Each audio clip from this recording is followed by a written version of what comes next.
वो कहते थे ए टू जेड की पार्टी। तो ए से था उनका एसेट और टू जेड से था जमीन।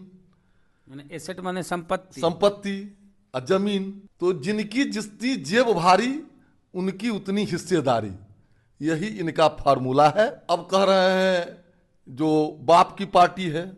आप लोग भी जो यादवों को पूछ रहे हैं, बैकवर्ड को भी पूछ रहे हैं, ये सब लालू यादव की देन है, कांसीराम जी की देन है कि आप लोग बैकवर्ड को भी प्रतिनिधित्व देने लगे हैं। जी नहीं, उससे पहले हम नहीं देते थे क्या? नहीं। उनको तो पागलखाना में जगह होना चाहिए। किनको पागल?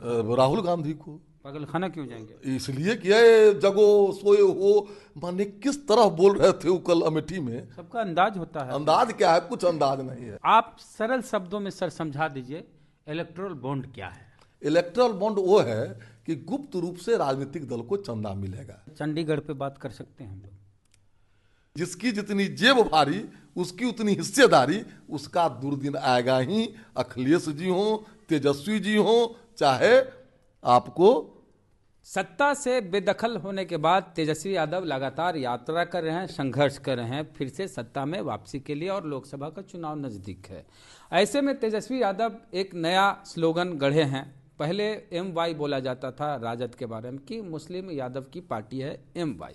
अब तेजस्वी यादव कह रहे हैं कि लोग कहते हैं कि हमारी पार्टी MY की पार्टी है, लेकिन हमारी पार्टी सिर्फ MY की नहीं है, हमारी पार्टी माई के साथ साथ बाप की भी पार्टी है, यानी MY के साथ साथ BAAP की भी पार्टी है। अब बाप जो BAAP है उसका फुल फॉर्म होता है B से बहुजन, और A से अगड़ा, फिर A से आधी आबादी मतलब महिला, और फिर P से पुअर मतलब गरीब।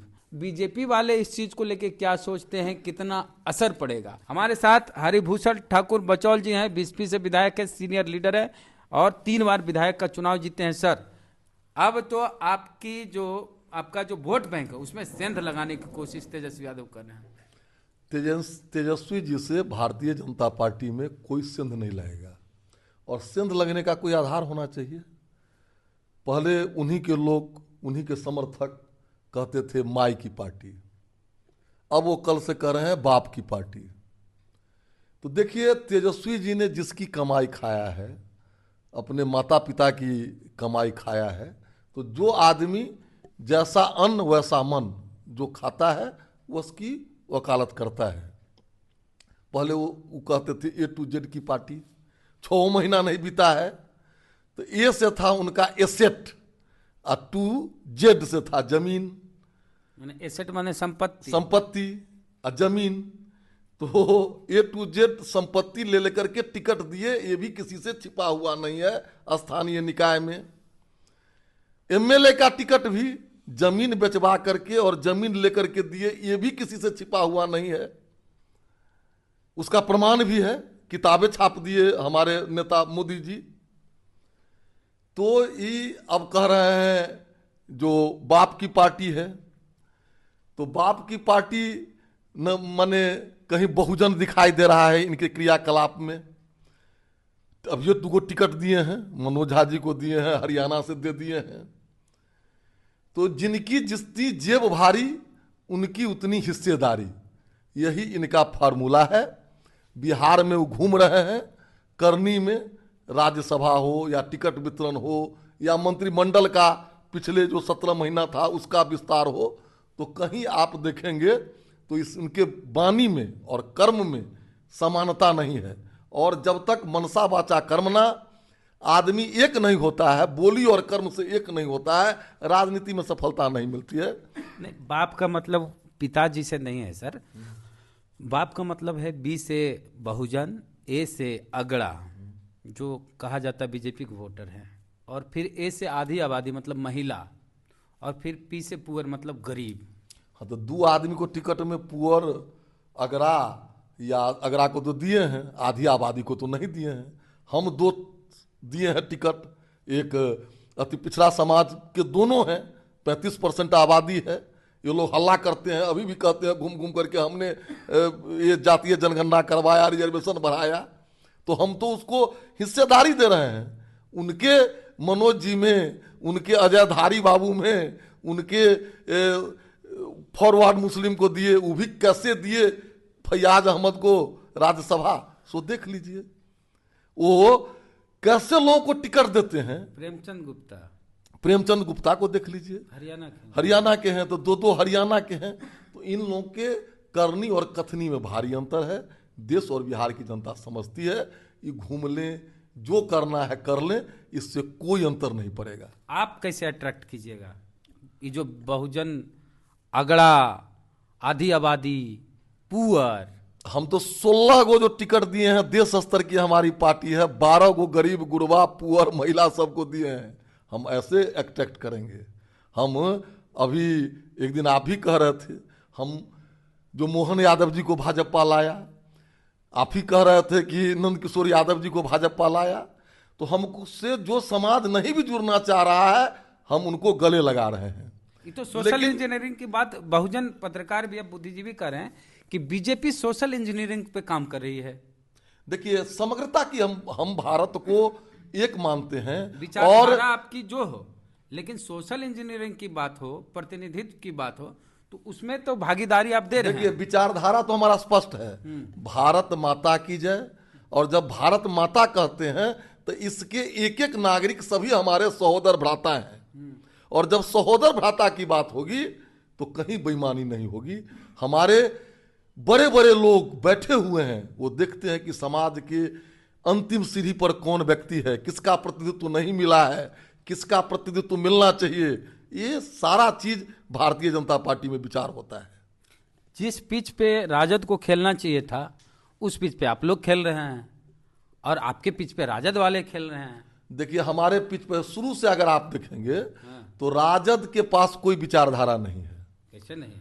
कोई विचारधारा, समाजवादी है। समाजवादी है तो परिवारवादी हो गया, वो पैसावादी हो गया। तो बोल रहे हैं माए बाप। समाजवादी भी अगर ढूंढना अगर हो, जो समाजवाद किताब में और चरित्र में मिलेगा, तो आप भारतीय जनता पार्टी में जाकर के देख सकते हैं। एक बात तो सच्चाई है सर कि आप लोग भी जो यादवों को पूछ रहे हैं, बैकवर्ड को भी पूछ रहे हैं, ये सब लालू यादव की देन है, कांसीराम जी की देन है कि आप लोग बैकवर्ड को भी प्रतिनिधित्व देने लगे हैं। जी नहीं, उससे पहले हम नहीं देते थे क्या? नहीं। हम जब थे, चाहे वो 77 हो, जब स्वर्गीय जननायक कांग्रेस देती थी न भाजपा देती थी। जी नहीं, ऐसी बात नहीं है। भारतीय जनता पार्टी शुरू से हमारा विश्वास रहा है कि जब तक हमारा जो एकात्म मानववाद है, दीनदयाल उपाध्याय जी की जो है, उसमें हम लोगों को क्लास में पढ़ाया गया कि जो कमजोर है, पीड़ित है, शोषित है, वंचित है, दलित है, उसकी आवाज बनो।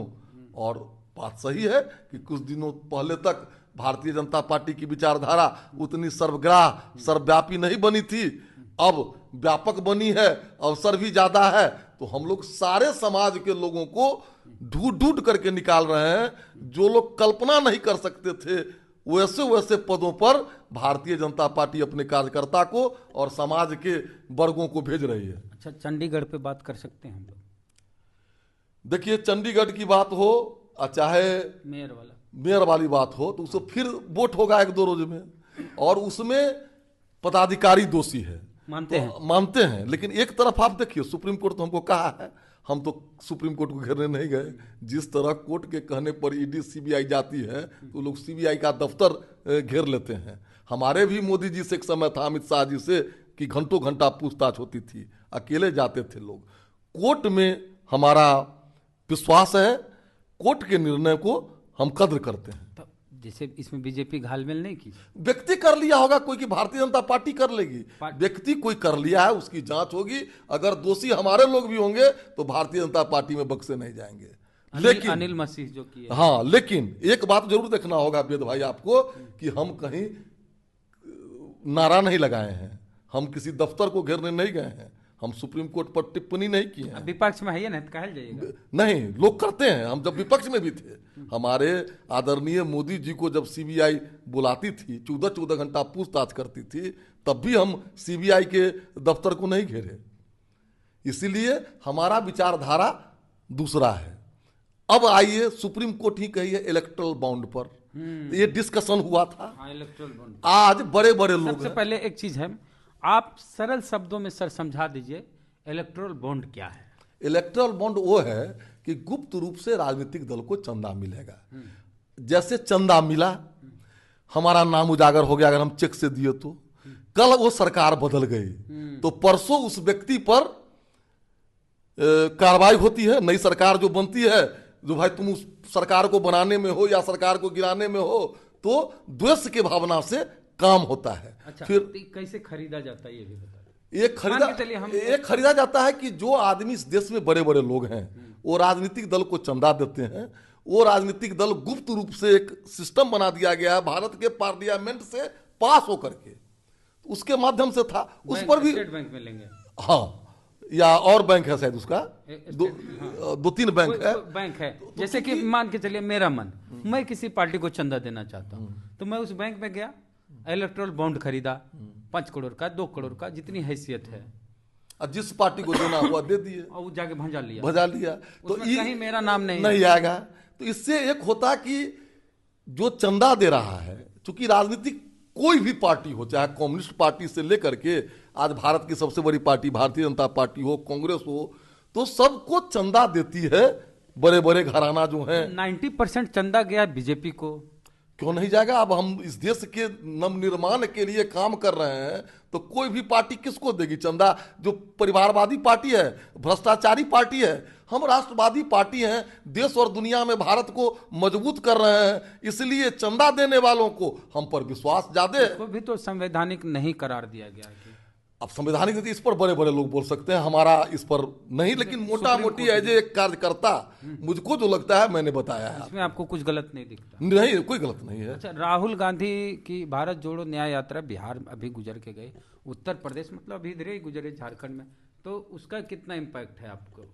कोई इम्पैक्ट नहीं है। आप तो राहुल जी का कल अमेठी में सुने हुईएगा कि भूखे मर जाएगा, अमिताभ बच्चन वहां नाचती है, प्रियंका चोपड़ा यहाँ नाचती है, अमिताभ बच्चन, ऐश्वर्या, हाँ कुछ बोले हैं और अमिताभ बच्चन के बारे में वो टिप्पणी किए हैं।